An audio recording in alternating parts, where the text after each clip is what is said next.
We're going to talk about the ColorChecker Passport today. This is probably one of my favorite pieces of gear of all time. I've been talking about the ColorChecker for going on, I think it's about 8 years now. I don't go anywhere without it. I don't shoot anywhere without it. It is just the best investment you can make for color. So that's what we're going to do. My name is Joe Brady, and in addition to X-RITE stuff, you'll see me doing a whole bunch of other stuff, and those of you who got my newsletter saw that there is another broadcast coming up also later this week. So let's get right into it. Exactly what is ColorChecker Passport? Well, you've probably seen these targets, and what it really does is it gives you a set of references so that you can get to perfect color every time. And there's also enhancement targets and a white balance target, and I'm going to go over each target so you understand better what it does and then how to put it to use. What the target really allows you to do is to create camera profiles. And what is that? Well, a custom camera profile uses the target to create a set of references so that the colors are perfect. It might sound strange, but camera manufacturers all have their own ideas as to what color should be. There is no standard for red. Also, color is going to present itself differently depending on the light source, depending on the different conditions. And what ends up happening is if you've got, say, a light, say it's a tungsten light or a fluorescent light, they have spikes and valleys in their color output that will then affect how your image looks. And the ColorChecker Passport can fix that. Now, white balance and profiles work together. They're not separate. You still have to do a white balance, and then a profile will take that white balance as a reference and get you to the right color. So you might have seen this graphic before, but let's just take a look. This is kind of a way I like to describe what's going on. So I live in Warwick, New York, which is where we're broadcasting right from right now. It's in the Hudson Valley in lower New York. And I want to get to, we're going to call this fictitious town Redville. I want to get to 100% red. Well, think of Warwick as the starting point. That is your white balance. And what a white balance does is it gives you that perfect starting point. When you use the profile then tells the starting point, well, to get to perfect red, let's say in this case you go up a bit and off to the right, as we'll see right here. So we'll go 10 miles north and 3 miles east, and that puts us in downtown Redville. So the combination of the white balance, in this case being Warwick, and the profile get us to that exact downtown red. Now, if your white balance is wrong, let's say instead of starting in Warwick, you started in Cleveland, and you followed those same directions, you would end up not in Redville. In fact, you'd get wet. You'd end up in the middle of Lake Erie. So again, the white balance is your starting point, and then the profile is the directions, how to get from that starting point to each of those perfect colors. Now, with the targets in the ColorChecker, there are a handful of things that you can do with it. First, the ColorChecker Passport, the standard target. You've seen this before.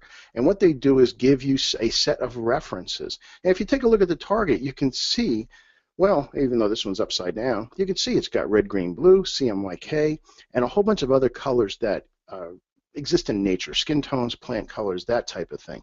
And by having these set of references, which are in a color-independent space, by the way the software works, I'm not going to go down that rabbit hole, but it allows you to have a set of standards that the camera and the profile can then work together to use.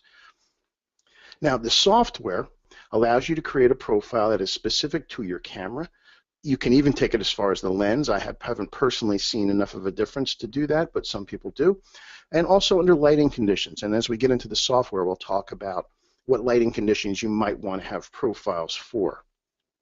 Now, in addition to the ColorChecker target, which you just saw, which is what you use to create the profile, there are two other targets. One is the white balance target. Some people like to create a custom white balance in the camera at start so that you have a better reference on your view screen. Now, remember, the image you're seeing on the back of your camera is a JPEG. So if you do have a good white balance at that, it will show you the best possible result, kind of what it's going to kind of look like when you make your print. It's also a nice size if you're into video. I use this card a lot if I'm video recording as a reference that I can then white balance off of that. It is something called a spectrally flat target. What that means is pretty much under any lighting conditions, it reflects red, green, and blue the same, so it really doesn't matter. And it also has the advantage that if you're a JPEG shooter, which I hope you're not, by the way, but if you insist on shooting JPEGs, you can use this for that as well. And the third target is the enhancement target. Now, what it allows you to do is to sort of flavor your images, and it also has a bunch of different references. Let's take a look at this one a little bit more closely. So along the top, you've got kind of a rainbow, and this is really a nice visual reference to see if something's askew. It's just, in this case, just for your eyes. On the bottom, you've got what's called a gray wedge. You've got from black to white. And if you take a picture of this and you see in your camera that your blinkies are flashing, it could be kind of a warning that either you are blowing out highlights or clipping shadows. The fun stuff on this target happens in the middle. Now, there are two rows. The top one's designed for portraits. The bottom one is designed for landscapes. It's these two squares that are outlined in yellow are both neutral. They're both copies of the white balance target. And what happens is, as you go along the target, you can see that they're slightly colored.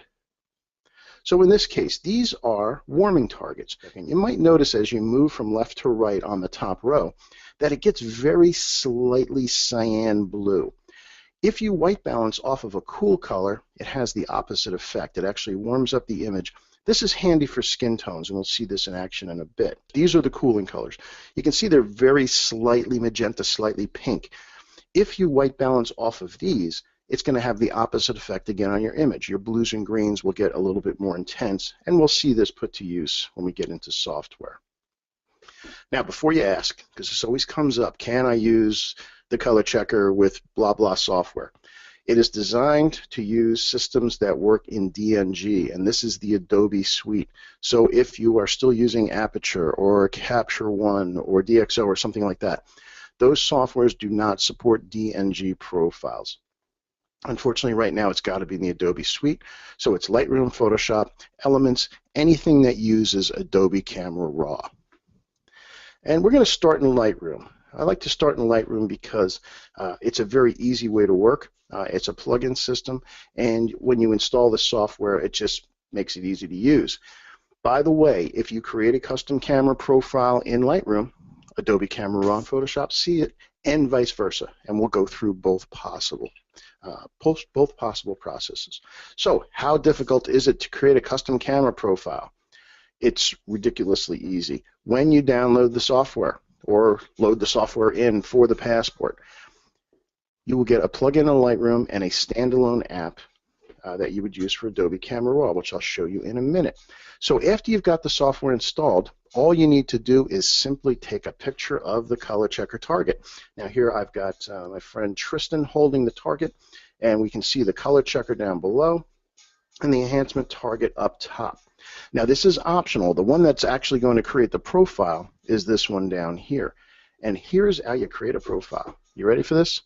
You go to File, Export with Preset, and Color Checker Passport. And this will show up after you install the plugin for Lightroom. So you click on that and you give it a name. Now in this case, this happens to be in studio lighting, and it's with my Sony A7R. So I would call it Sony A7R Studio. And I'll call it Studio 2 because I think I already have one there. And then you click on Save. And that's how complicated it is to create a custom profile. You can see in the upper left-hand side that it says it's processing the profile. I found it takes 45 seconds to a little over a minute. And with Lightroom, it's going to ask you to restart so that Lightroom can see the profile, because Lightroom isn't constantly active. By the way, if you create one in Adobe Camera Raw, it sees it right away. And again, as I mentioned before, if you create one in either place, all the programs see it because they're all sharing the same plugins folder. Now, when this is done, it's going to come up with a little message box that says that Lightroom needs to be restarted in order to see the profile. And this, by the way, takes a little bit longer because this is a big file. This is a 36 megapixel file. Probably a little bit of overkill for a portrait, but it is what it is. Now, a good question. Stephen asks, should you white balance the target before you create the profile? And the answer is there is no reason, there's no need to do that. Why? Because the software knows how to find the target. Once it finds the target, it also knows which of these patches is neutral. So it will actually do a white balance behind the scenes. Keep in mind that a raw file doesn't technically have a white balance. Oh, and if I didn't mention, you got to do this with raw files. You can't do this with JPEGs because all that stuff's embedded already. Okay, so we've got our message here that the profile's been generated successfully and Lightroom needs to be restarted. And click on OK. However, like any good cooking show, I already had one in the oven. So let's go ahead and zoom in on this a bit. I'm going to bring up the target here. And you access the profile through the Develop module in Lightroom. And if you scroll down in the Develop module down to Camera Calibration, you'll see something called the profile. Now, we've been working with the Adobe standard. That's what Adobe gives you. Excuse me. And that's lovely. It's very safe. However, if you were to actually hold a ColorChecker Passport in front of you, you would see that some of the colors actually are substantially weaker than even what you're seeing with your eye. For example, these three blues, this kind of plum and magenta, sometimes this green, sometimes this yellow and this blue. And it's going to vary depending on the light source, the spectrum of the light. What I want you to do is watch this chart as I apply the profile. And yes, white balance is part of it, so I can come off here and white balance. So now I have a perfectly neutral white balance.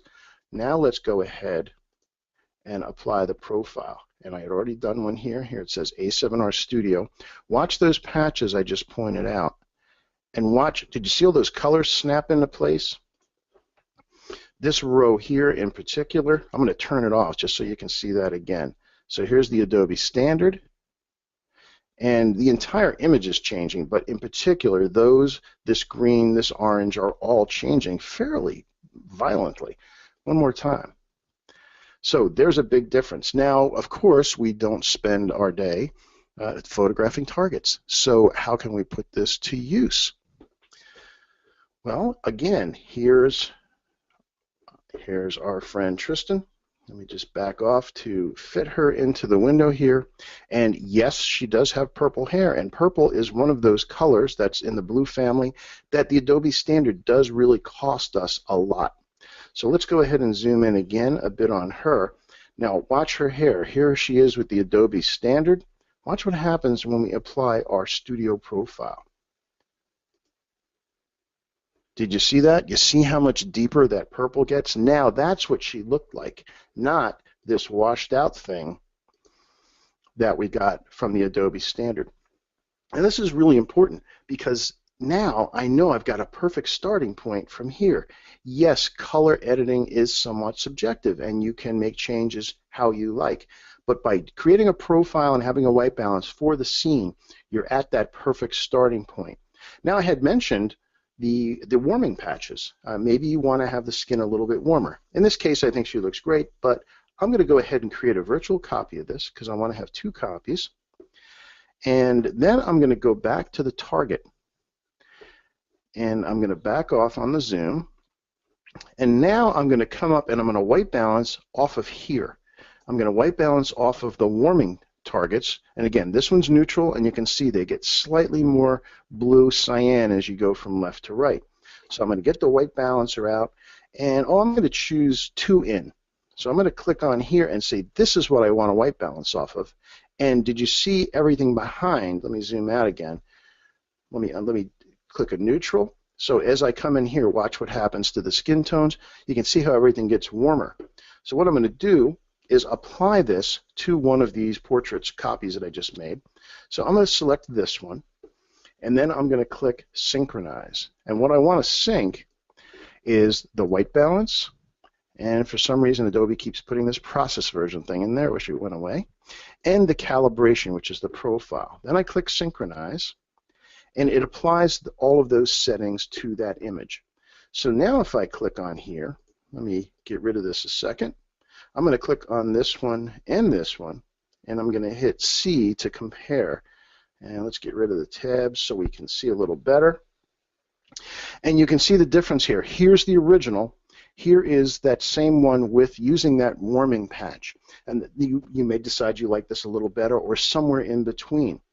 The beauty of this is by having those patches, you're able to get to exactly the same amount of warming every time. That's the real handiness of using that. Let's take an example. Let's take a look at one more example here. Kind of a crazy. Let's get rid of the comparing part. There's our crazy friend Megan. And again, this is a shot we did for green screen. So let's go into the Develop module, We'll scroll down to camera calibration. And again, I can white balance first. Again, you can pick any of these patches. They're all going to be neutral. I particularly like use the first two. And you see in that case, there's no difference. Then I'll go down to camera calibration. And here's one I did where I did green screen. And again, you can watch. And again, you can see a lot of these same color patches are really jumping. So again, here's the Adobe standard.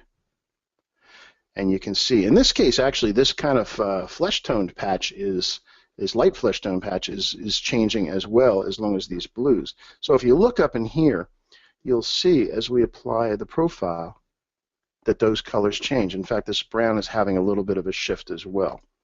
So once you've done this, once you've got your white balance and your profile dialed in, you can then select all the shots that were in that sequence, click on Synchronize.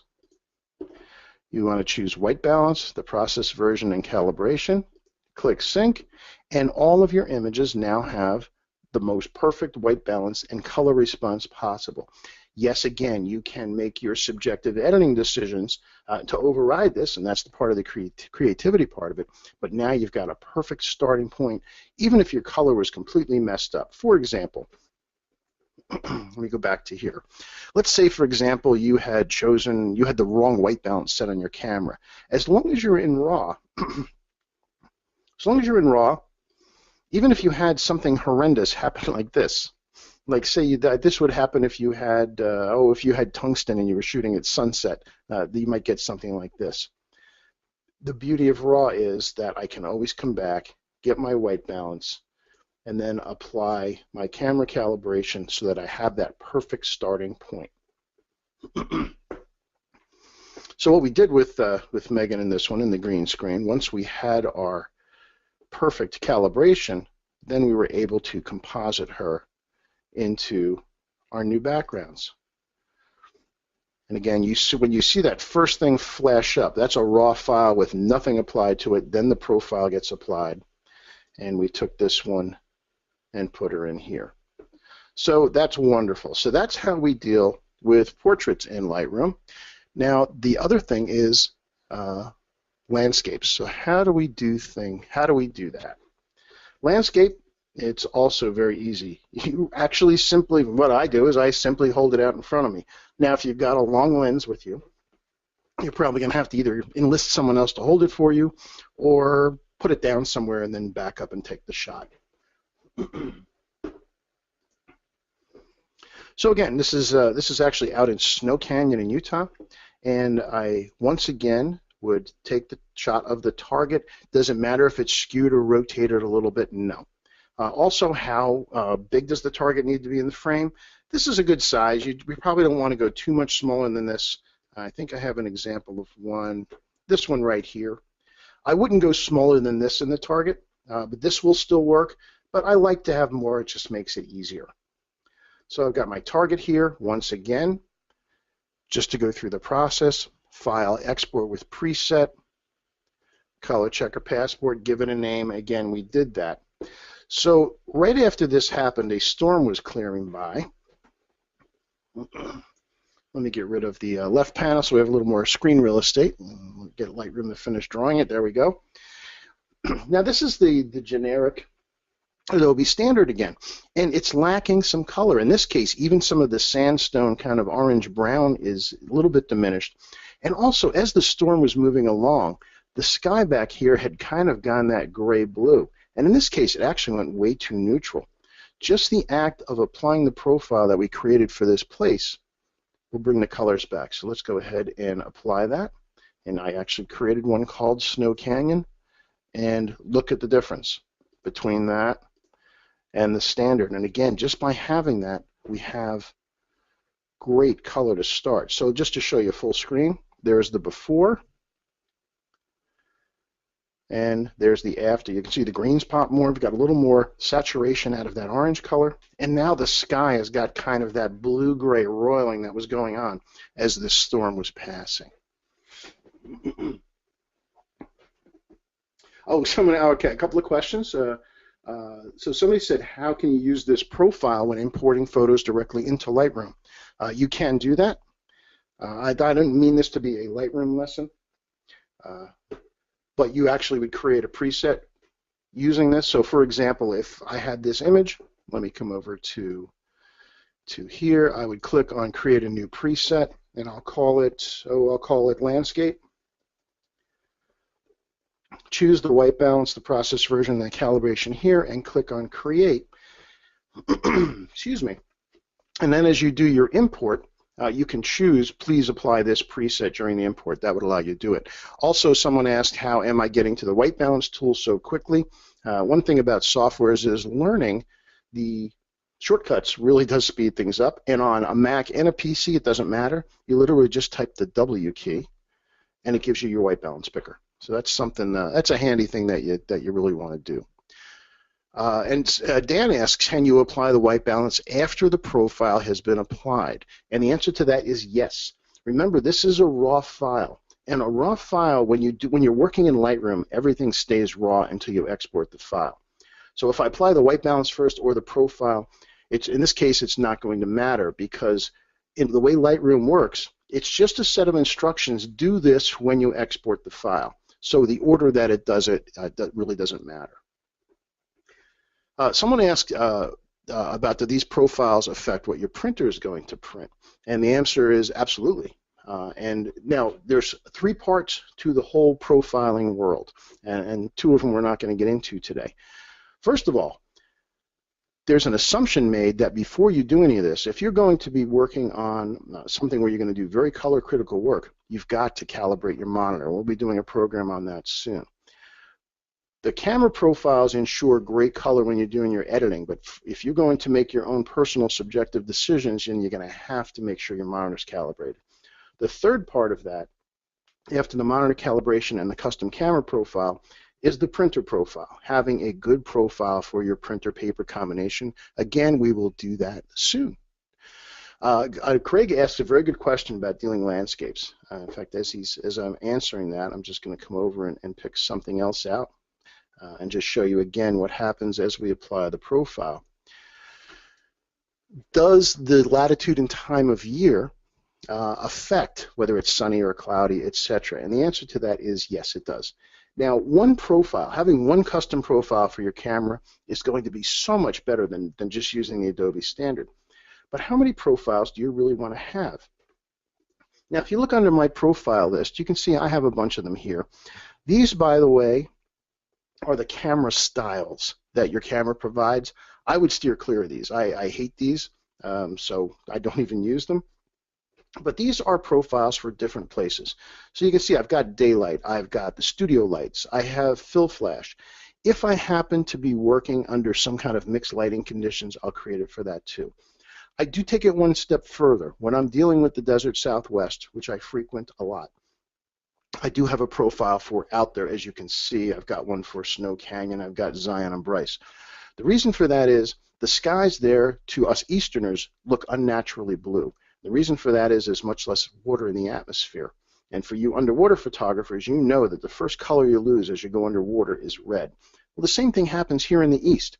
The blues aren't quite as intense as they are out West. So I do create a profile for there because it will take advantage of those blues. So as you can see here, we've got these deep blue skies, but they really were deeper. And the standard conversion is costing us. Watch what happens as we apply the profile. And did you see how much deeper that blue got? I mean, incredibly so. Let's zoom in and undo that and do it again. So that's what we were given. I've lost all that incredible blue. And by the way, if you haven't been out here before, the first time you look at the sky, just with your own eyes, it's going to look wrong. It looks kind of Kodachromy. For those of you who remember Kodachrome, it's actually a super saturated look, but that's really what it looks like. And again, for us Easterners, it looks kind of strange at first. So let me just check. Any other questions here? Rachel asks, if you're calibrating for studio light, would you shoot the target at the same exposure settings as you're shooting your subject? Really, the bottom line is the target has to have a good exposure, and it needs to be under the same exact lighting conditions as you're going to be shooting in.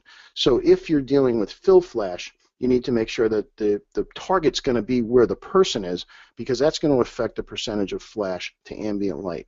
Studio lights, really, once you create something for your studio lights, for example, let's say you have a set of studio lights you always use. Once you create a profile for that, you're really done. You don't have to create it again. Just create it that one time and you're good to go. Same thing for out west. Now, I do create profiles for very specific conditions. Someone asked what happens if you have a quickly changing light. Is there going to be a difference? If you're dealing with cloudy versus sunny, strangely enough, it's not as much as you think. Technically, yes, I do have a profile for sunshine, for clouds, for shade, for fluorescent, for tungsten, and for any kind of mixed lighting I run into. However, what's really changing under those conditions more so than the white balance, than the color profile, is the white balance. So I will frequently just pull up the target and take another shot with the white balance. That said, I do not create a white balance at sunrise. I actually use my white balance and my profile for midday when I'm getting up early, because if you actually did one during sunrise and you created a profile for it, it would actually neutralize out that golden light that you got up so early for. So in that case, I personally would just use a daylight setting for that. And again, here an example, this is Bryce, and we can see before and after. In this case, there aren't any really deep blues because the sky is kind of hazy. There was actually a controlled burn going on when we were here, and that's what you're seeing off in the distance here. But if you take a look at the greens, you'll see the greens are changing subtly, but a lot. Let me back off on this. So here we see the standard, and here is the daylight. So do you see what's going on there? You can see the greens are lightening up and opening up. It's just giving you a much better color response. Let's see, a couple other questions before we move on. Oh, how do you delete profile? And somebody asked, Jake asked, where are these profiles stored on the computer? That's one of those things that can only cause you heartache. Knowing where these are stored is a bad thing, but if you go on to xritephoto.com, under the ColorChecker Passport tab, it will show you the links, where they live. However, there's also a little utility program called the Png Profile Manager, which you can also download. Let me just bring it up so you can see it. And what that does is it allows you to organize your profiles. So you can see here's the program. I can turn them on and off. I can export them. I can delete them if I decide, oh, for example, let's see. I have a shade Zion and a daylight Zion and a Bryce. Well, Bryce and Zion are just a couple hours apart, so I can probably get rid of one of those. So let's get rid of, oh, here we have two Zions. So let's get rid of that. I can just click on that and delete it, and it says, do you want to delete it? That's as easy as that is. So this is a little utility that you can also download. It's a lot better idea than going into the folders and looking for them. And by the way, if you ever go in there and rename them, the software won't see them anymore. So you're better off doing it this way, or just leave them alone. So someone asked, am I just going to do this stuff in Lightroom? No. We're going to go into Photoshop as well. So I hope you're clear on the Lightroom part. Let's jump into Photoshop now. I'm going to hide Lightroom, and let's go into Photoshop and see how we do this. So I'm going to open up some images here. And now you might notice that I have a folder called DNGs, and they don't have to all be DNGs. In fact, let's go ahead and open up a couple of raw files. And let's open up all of these. So I'm going to click on Open, and what's going to happen is, since they're DNGs and raw files, they automatically open up in Adobe Camera Raw. So again, here's our target. And here's our target as a raw. Now, this is the one time that you actually have to save a file as a DNG file. Now, a DNG file is a digital negative. It's what Adobe does actually behind the scenes. You have an option to create your images here. Should you do it? That's up to you. I personally stopped doing it. But if you want to create a profile using the application that you can use in Adobe Camera Raw, you do need to do this. So I'm going to click on my white balance. Again, you don't have to do this. It's just to make it more visually pleasing. How do you create a profile here? Well, I have to first save this as a DNG file. So if you click down on Save Image on the bottom, you'll see that the default is a DNG. And I'm just going to, I'll put it in the same place. So I'm going to click on Save, and that's how it saves a DNG file. So now I need to go into the ColorChecker app, which is already open. It's right here. And by the way, it tells you, make sure that your display has been calibrated. So we'll just hit OK on that, and let's hide other stuff so we have some room here. So it says drag and drop a DNG image here, or you can just go to File, Open. So I'm going to add an image. I'll go to the place we just were. Here's the DNG that we just saved. So I'll click on Open, and what the software is going to do is it's going to go find the target. It will put it up on the screen, and at that point it will be exactly what we just saw in Lightroom. Now, while we're in here, while it's loading this file, you'll also notice there's something here called a dual illuminant DNG. This is a way to create a profile that could serve sort of as a master profile. And what you do is you take pictures of the ColorChecker under two very different lighting conditions. Say, for example, one under tungsten light, one in daylight. You then load both of them in, and the software will create a profile that will interpolate what color shifts are happening based on the white balance. So it's a way to, in essence, kind of have one profile that's a do-all, do-everything. It's an option for you. Me, personally, I like to have a profile for specific lighting conditions, but that's certainly up to you. So it sees the target. It went and zoomed in. In fact, I can zoom out so you can see it was the entire image there. And what it's done is it's shown us these are the places that it's going to sample from. And you want to make sure that when you're holding the target, you didn't cause any shadows to be cast. You can see I got close here, but it didn't actually go over the target. Occasionally, for some unknown reason or odd reason, maybe you were holding it in front of, say, a fence grid, and it confused the software because it couldn't find the target. It will present you with these 4 green dots, and then you can then get them and you can move them around. So if I come here, I could say, well, no, it's in the wrong place. I need to move that over here. Generally doesn't happen, but occasionally. I found when I put it on a grid table, sometimes it had trouble finding it. So it sees the target, everything's happy. Click on Create Profile.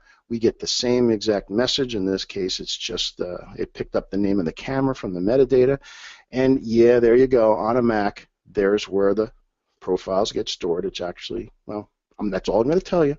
If you really want to know, you can go into X-RITE Photo and see. Click on Save, and just like we saw in Lightroom, it says Saving Profile. And when it's done, it's going to come back with a message and say some software applications might need to be restarted. As there you go. Application using the profile may need to be restarted before you can use it. What they're talking about is Lightroom. Adobe Camera Raw does not need that. So that's how you create a profile using the ColorChecker Passport app that you would then use in Adobe Camera Raw.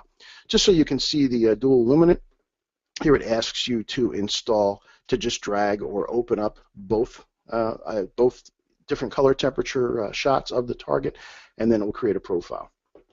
So let's go back into Photoshop. So here we are in Adobe Camera Raw, and although it's not obvious when you first look at it, Adobe Camera Raw and Lightroom's Develop module are actually kind of the same thing. It's organized differently. Lightroom is a lot prettier and it's easier to navigate, but pretty much every tool that's in Lightroom's Develop module is right here.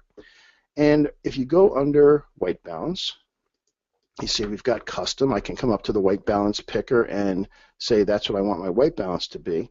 And all of the tabs that we saw in Lightroom are actually mirrored right along this tab here above Basic. And this little one with the picture of a camera is Camera Calibration. And does that look familiar? Look, here's our Adobe Standard. And here's our Xeon Daylight. And as we apply it, exactly the same thing happens. In fact, we can zoom in a bit. Go back to the Adobe Standard. You can see all those colors we lost. In this case, you can see the blues, the purples, and this green are way off. When we apply the profile,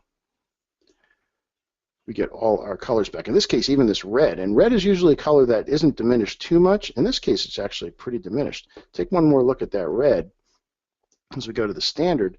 And even the red was lost. So that's what having a custom profile does to you. It gets you all those colors back.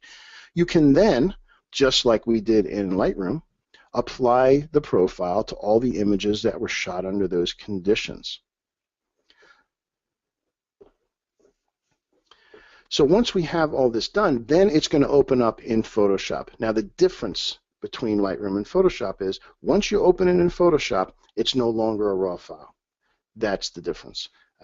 So you got to be careful that you're ready to actually do this. Now, you always get your raw file. You can always come back to open up your raw file. But once you open these, then they have the file embedded, the profiles embedded. They are now PSD files.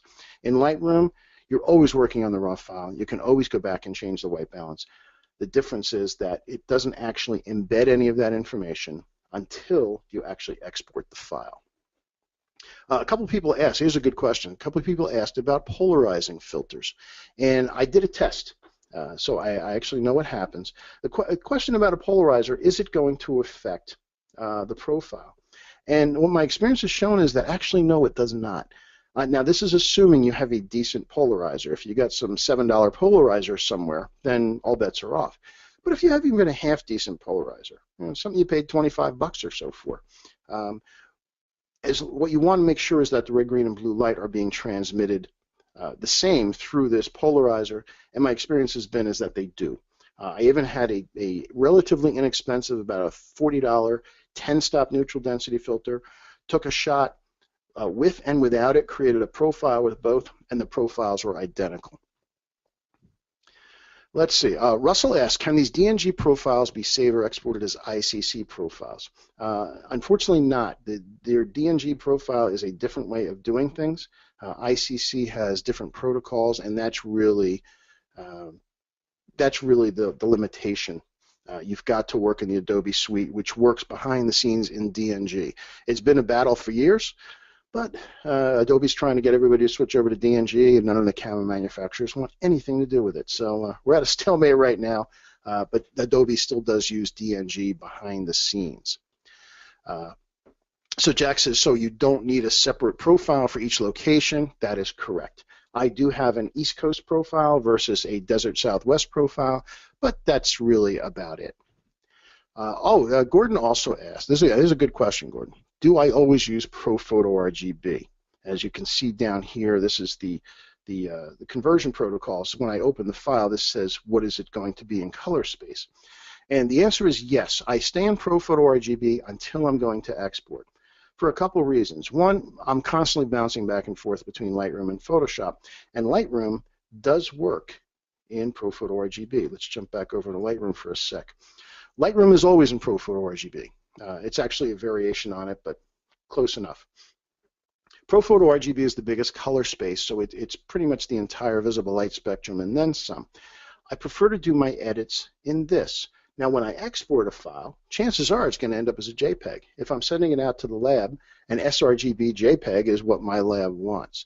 So that's what I'm going to do. But while I'm working, whether it be in Lightroom or in Photoshop, until I'm exporting a file to then send to a lab for printing, I stay in Prophoto, and then I export to JPEG. Let's see, a couple other questions. Just to see what's going on here. Ken said that's the reason that I created a virtual copy. I simply did it so I could flip back and forth with the two profiles, that's all. I did that right here.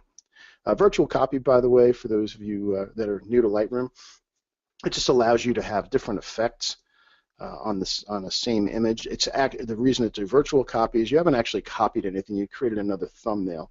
So I find it handy, and it's just Command or Control apostrophe. Excuse me. So for example, if I wanted to see, well, what does this look like, go as a black and white, I can have virtual copies and see which one I like. So this is the one where I warm things up.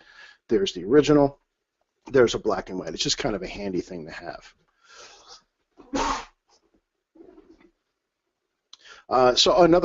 Joe asked another good question. In Adobe Camera Raw, if you click the Done button, let's go back to that.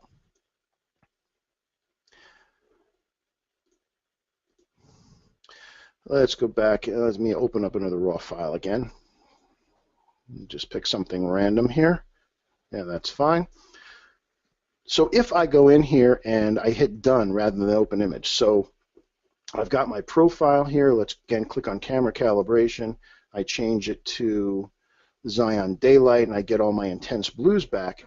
If I hit done, what Adobe Camera Raw does is it keeps these choices. So if I open this again, it will come right back to here. It's still not embedded in the file yet until I click on open. If I go ahead and do that, if I click on open the file, now it's going to open it into Photoshop. It says it's reading the raw format, but once it opens in Photoshop, it's no longer a raw file. It's then a PSD file. And there it is, but it has that profile now embedded. Another good question someone asked, is an outdoor profile different from one season to another, say summer to winter? I haven't seen that. It's possible depending on where you live, but I have not seen a daylight profile to be any different in the summer because, again, remember, what a profile is correcting for is changes in the spectrum of the light. And the sun's spectrum isn't going to change in the middle of the day. Yes, during the evening and the morning, it gets more golden because the blues are being absorbed. However, you generally want to leave that alone. You want to keep that.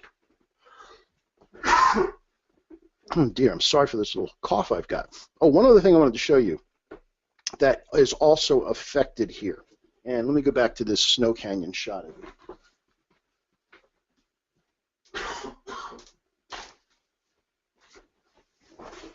If you've ever been out in the desert Southwest, one of the things that can really throw you off, and this will take you hours of correcting. If you're in Monument Valley or a place like this, you've got this reddish-orange sandstone that is reflecting up over everything. Now, if you had a person in this scene that you were doing some environmental portrait, that's going to reflect onto their skin, and it is a bear to try to correct that. Having a custom profile for a scene like this completely eliminates that. Monument Valley is a bear of a place to shoot without a profile. And anywhere else where you have a huge predominance of a certain color, it can even happen out in a field or under some trees where you've got a lot of green grass and leaves, and green is reflecting everywhere. By creating a profile, it will back that off. So again, if you've got somebody that you're photographing in the shade, that green is reflecting onto the skin. Hold the target in front of them, take a shot of it, create a profile for that scene, and it will eliminate that green cast that is all over everybody. Okay, a couple more questions.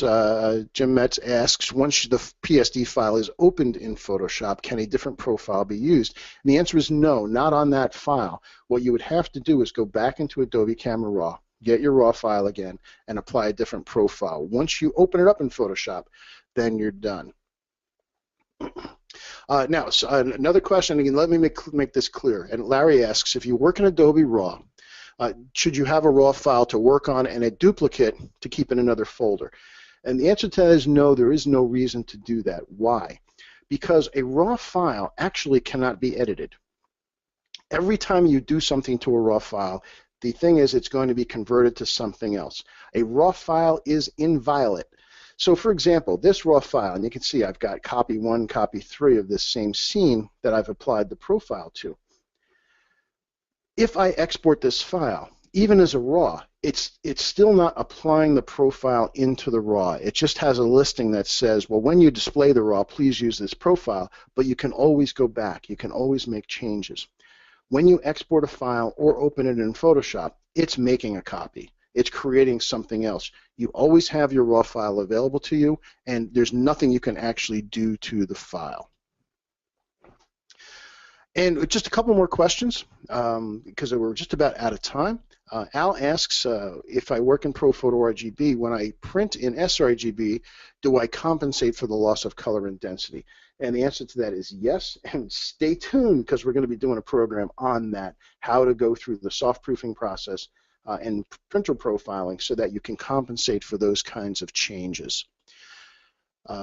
Frank also asked another good question. Can you make a profile dedicated to not only a particular camera, but a different, say, a different setting, a different shutter ISO setting or something like that? And the answer is absolutely yes.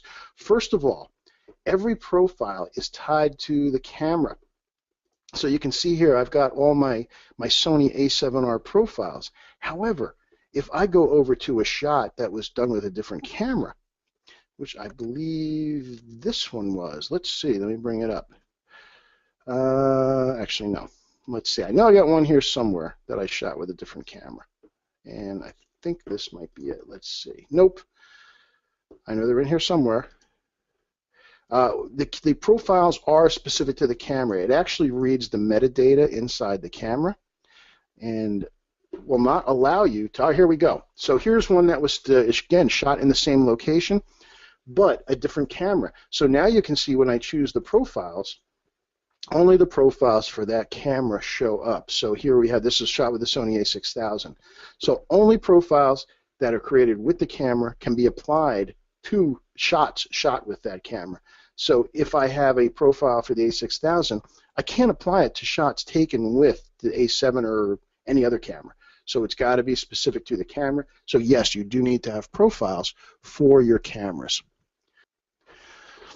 All right, so let's summarize. White balance again and profiles work together to give you the best color possible. A white balance sets the neutral.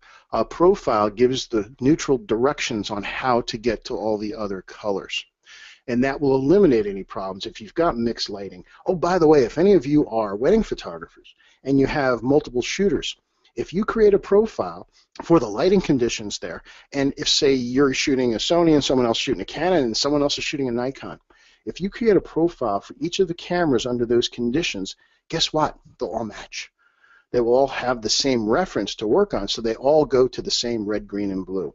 It really is a beautiful thing. There's no worrying about that, oh, somebody's camera's color was way off. By having this, that eliminates that problem.